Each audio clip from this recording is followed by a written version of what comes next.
Baik, Assalamualaikum, salam sejahtera, salam GBN, salam Malaysia dan salam kuasa ketiga. Jadi jika audio saya jelas, boleh bantu maklumkan kepada saya.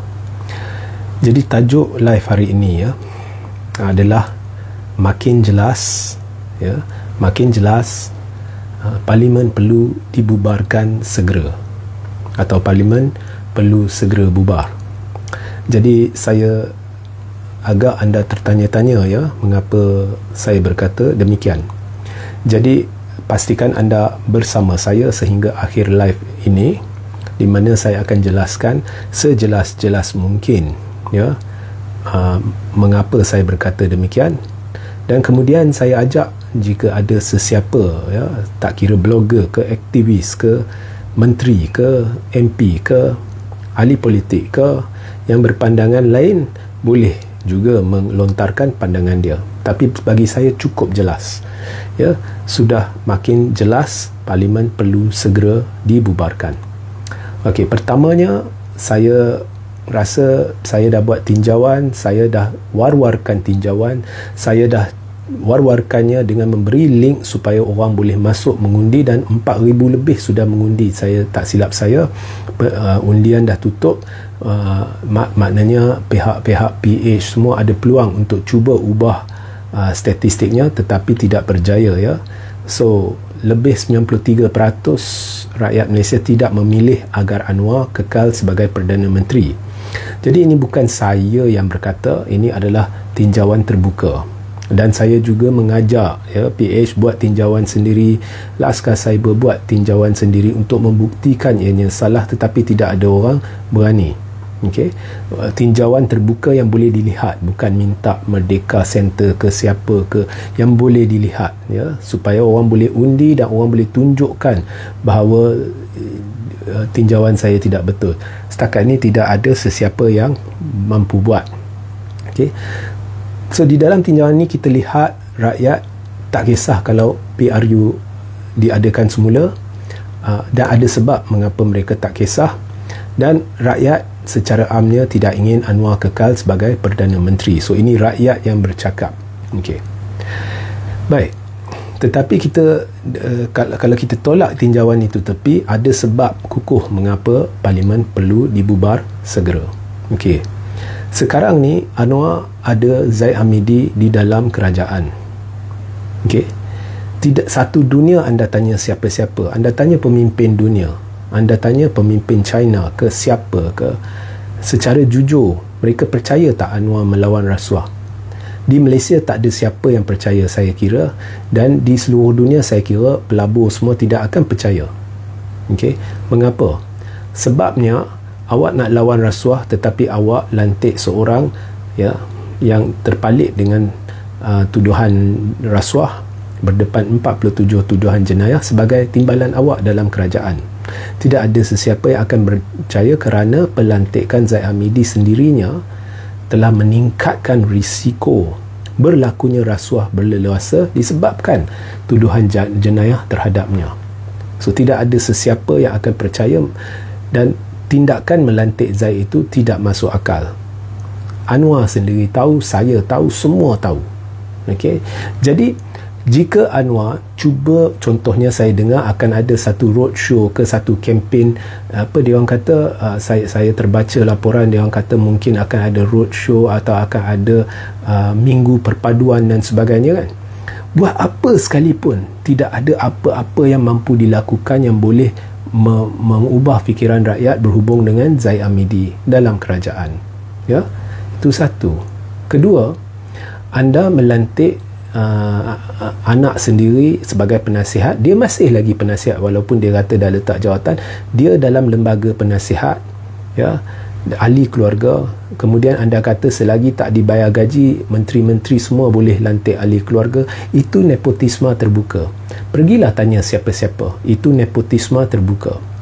Jadi apa yang Anwar dan PH perjuangkan selama ni, mereka menentang selama ni, mereka lakukan secara terbuka. Janji-janji tidak ditepati secara terbuka, dipetak kisah. Kemudian banyak retorik nak lawan rasuah, retorik terlalu banyak sehingga Anwar sudah dapat label Perdana Menteri yang cakap banyak. Tetapi kita ambil contoh LCS, skandal LCS. Anwar sendiri pernah memberitahu, mengaitkan Zahid, ya, ada kenyataan daripada pemimpin-pemimpin PH mengaitkan Zahid, ya. Contohnya ada bukti lah, ada laporan PAC pula yang menunjukkan bukti-bukti yang mengaitkan Zahid, tetapi Zahid tidak disiasat, ya. Itu skandal terlalu besar. Zahid tidak disiasat. Dulu Pandora Papers, Anwar beria-ia nak siasat, kemudian tiba-tiba lepas jadi kerajaan tak siasat, sedangkan nama Zahid terpalit di situ. Kemudian Saifuddin Nasution telah salah guna kuasa dalam hal, ya, pengecualian yang diberikan kepada UMNO. Saifuddin masih Menteri Dalam Negeri. Banyak lagi contoh menunjukkan politik darjat, politik kepentingan dan politik berat sebelah, politik tidak adil, politik kejam oleh pentadbiran Anwar. Okey. Dan bila kita cerita kos sara hidup, ya, tidak ada kerangka kerja sehingga hari ini yang telah diumumkan dasar pelan tindakan, sama ada diumumkan secara berasingan atau dalam belanjawan, tidak ada.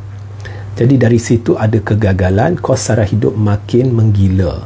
Masalah-masalah tidak dapat ditangani. Jangan guna contoh pergi ke China dapat 17 MOU dan sebagainya. MOU tu pun belum lagi jelaskan secara terbuka semua MOU yang ditandatangani kononnya, ya, yang melibatkan berapa bilion dan sebagainya, sebab kita nak tahu sama ada itu adalah projek-projek baru ataupun projek-projek yang sudah pun dipersetujui sebelum ini oleh pentadbiran terdahulu, ya. So pendek kata, negara kita mudarat dari sudut ekonomi, dari sudut pentadbiran, politik tidak stabil. Okey. Mengapa saya kata politik tidak stabil? Sekarang ni, jika Zahid terus kekal di dalam kerajaan, okey, makin banyak tindakan yang dipertikai. Contohnya lantikan-lantikan politik. Dan kita pun tahu, ya, selagi Zahid ada, selagi itu akan ada usaha melantik orang-orang Pok UMNO dalam badan berkanun ataupun badan berkait kerajaan, ya. Dan PH pun akan lantik orang-orang dia untuk mengimbangi pelantikan orang-orang UMNO. Jadi benda ni akan melibatkan banyak lantikan politik, dan kita sudah lihat ada lebih 13 lantikan politik dari UMNO banyak, dari PH banyak.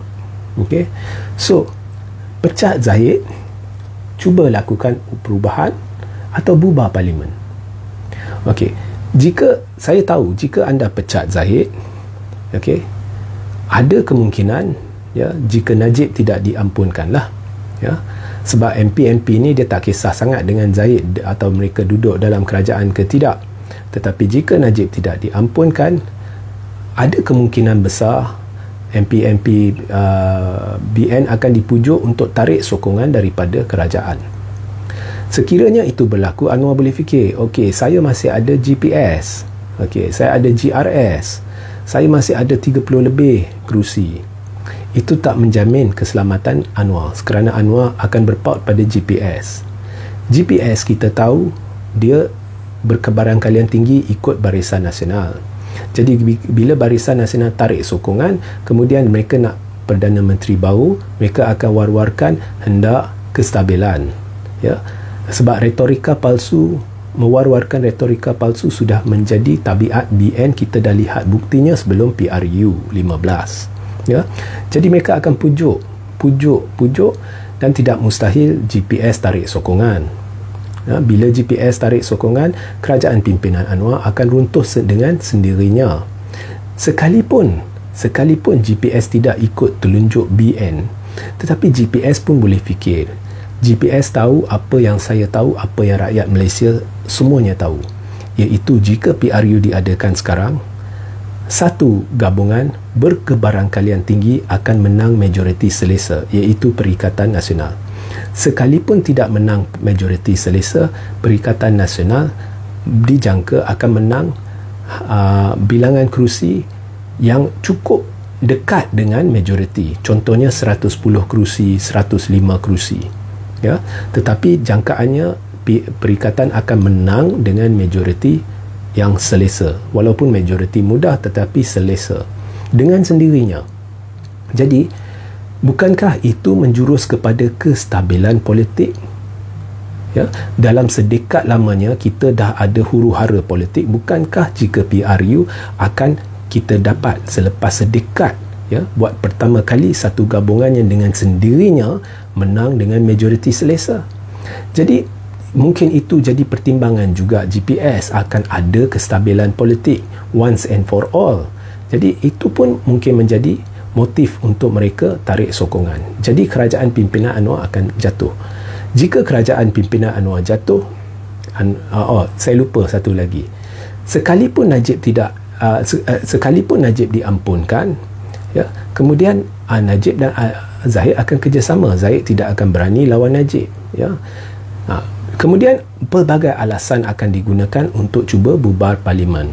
Jangan fikir mereka akan selesa dengan duduk 5 tahun di bawah Anwar. Kita sudah lihat dalam 3 tahun saja mereka tak selesa duduk di bawah dua perdana di bawah Muhyiddin, di bawah PH. Mereka tak selesa. Mereka cuba nak kawal sehingga mereka dapat Perdana Menteri UMNO.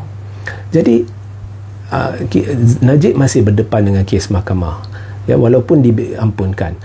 Zahid berdepan dengan kes mahkamah, dan kita dah lihat Zahid pun dah mengaku bahawa niat dia dulu untuk mencetuskan pembubaran awal parlimen, walaupun beberapa bulan sahaja sebelum tempoh wajib parlimen bubar, iaitu Julai 2023, adalah kes mahkamah dia.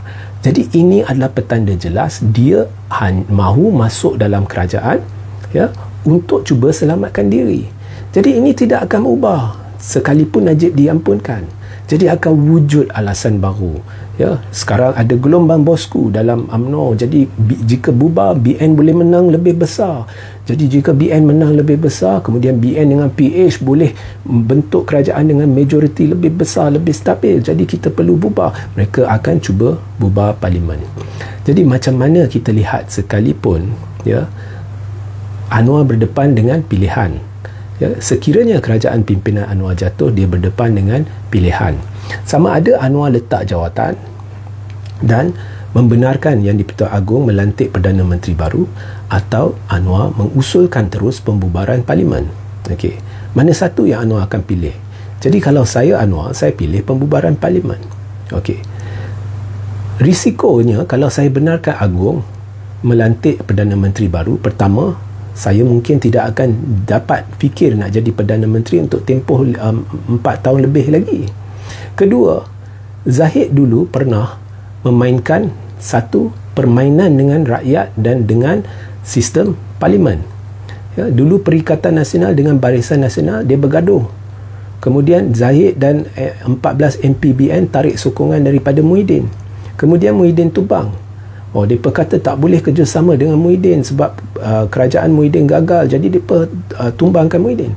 Lepas dah tarik sokongan, tiba-tiba MP sama yang kata dulu bahawasanya Menteri Bersatu dan Menteri PAS gagal, tiba-tiba pertimbangkan nak tidur sebantal semula. Syaratnya mereka, Muhyiddin perlu terima Perdana Menteri UMNO. Tetapi akhirnya bila Zahid namakan Ismail Sabri sebagai Perdana Menteri, Muhyiddin boleh terima, dan MP-MP yang tarik sokongan daripada Bersatu dan PAS tiba-tiba boleh kerjasama balik, dan Ismail Sabri naik sebagai Perdana Menteri atas sokongan bilangan ahli parlimen yang sama, nama-nama ahli parlimen yang sama yang sebelumnya menyokong kerajaan pimpinan Muhyiddin. Maknanya MP-MP ni bercerai untuk tumbangkan Muhyiddin, kemudian berkahwin balik untuk naikkan Ismail Sabri. Ya, jadi proses itu hanyalah gimmick Zahid dan Najib untuk menumbangkan Perdana Menteri Bersatu dan menaikkan Perdana Menteri UMNO. Jadi jika Anwar tidak bubarkan parlimen, tetapi jika kerajaan dia runtuh, tidak mustahil selepas kerajaan dia diruntuhkan oleh MP-MP, maka Zahid dengan UMNO akan tiba-tiba bersetuju untuk kerjasama balik dengan PH dengan syarat Zahid jadi Perdana Menteri. Ya, so adakah Anwar nak lihat senario itu? Ya, so mereka mungkin ulang benda ni. Dan jika PH setuju, maka terbentuklah balik satu kerajaan dengan semua ahli-ahli parlimen sekarang yang duduk sekarang dalam blok kerajaan, cuma bezanya Zahid jadi Perdana Menteri. So nampaknya Anwar lebih kurang tak ada pilihan lah. Ya, dia akan berdepan dengan risiko amat besar dalam masa terdekat, melainkan dia ambil kesempatan untuk bubar sahaja parlimen.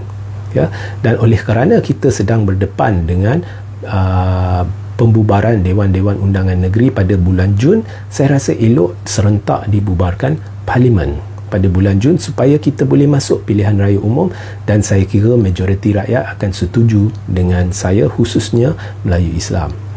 Okey, Anwar mungkin fikir kalau bubar parlimen, Perikatan Nasional akan menang majoriti. Regi sendiri yang cakap. Okey.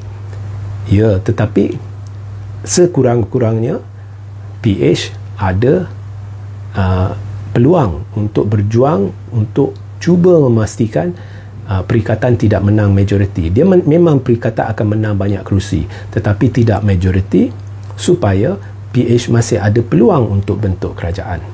Baik, sekiranya PRU diadakan sekarang dan katakan Perikatan tak menang majoriti, mungkin menang 100 kerusi ke 110 kerusi ke, kurang untuk 105 kerusi ke, kurang untuk menang majoriti, PH juga akan menunjukkan perosotan sedikit, saya kira. Ya, sedikit. Ya, kalau Najib tidak dibebaskan lah. Kalau Najib dibebaskan, PH pun akan kena belasah lah, sebab orang akan salahkan Anwar. Walaupun Anwar bantu untuk meyakinkan Agong untuk ampunkan Najib ke tidak, itu orang tak kisah. Jika Najib diampunkan, memang akan ada boikot China dengan India lah. Tetapi jika Najib tidak diampunkan sekalipun, PH akan menunjukkan perosotan sedikit. Jadi katakan PH menang 75 kerusi. Okay. UMNO akan kena teruk. Ini saya boleh beritahu sekarang, UMNO akan kena teruk. Mungkin separuh daripada kerusi yang dia sedia ada. Daripada 26 mungkin jatuh kepada 12 contohnya. Okay? Tetapi GPS tidak akan berkurang. GRS saya tidak kira akan berkurang. Jadi akhirnya Anwar boleh bekerjasama balik dengan diorang ni untuk bentuk kerajaan. Jadi ada kemungkinan Anwar akan kekal boleh bentuk kerajaan. Okay? Jika saya tidak kira BN akan duduk dalam pembangkang seorang diri, sebab jika BN nak duduk dalam pembangkang seorang diri dalam keadaan dia lemah hanya 10 hingga 12 kerusi, mungkin GPS sendiri akan pinggirkan BN. Lebih baik duduk dengan Anwar dalam kerajaan daripada duduk dengan BN dalam pembangkang. Jadi tidak mustahil GPS pada masa itu akan pinggirkan BN. Dan jika BN nampak GPS setuju kerjasama dengan Anwar, BN akan ikut. Jadi saya nampaklah BN akan terdesak pada ketika itu untuk kerjasama dengan Anwar. Kelebihannya, jika Perikatan Nasional tidak berjaya dapat majoriti, tetapi Anwar berjaya membentuk balik kerajaan bersama BN, GPS dan GRS, bezanya BN akan berkelipat kali ganda lebih lemah dari sekarang, dan kemungkinan berlaku boikot dan sabotaj selepas itu tidak ada. Okey? Tidak ada. Jadi saya fikir lebih baik bubarlah. Ya, kalau Anwar bentuk kerajaan lepas itu pun ianya lebih stabil. Kalau Perikatan Nasional menang majoriti, ianya akan jadi terlalu stabil. Rakyat tengah sengsara sekarang, ya, dan kerajaan ini cukup tidak boleh dipercayai, dan saya rasa satu Malaysia tahu kerajaan ini tidak akan bertahan. Anda lihat di luar sana yang menonton, semuanya akan bersetuju atau majoritinya akan bersetuju bubar parlimen demi rakyat. Okey. Dan inilah satu-satunya peluang selepas sedekat lamanya untuk mewujudkan satu kerajaan stabil. Tidak kira PH menang ke, tidak kira PH bentuk kerajaan bersama BN kembali dan GPS ke, atau Perikatan Nasional menang besar. Tidak kira, tapi kerajaan jauh lebih stabil.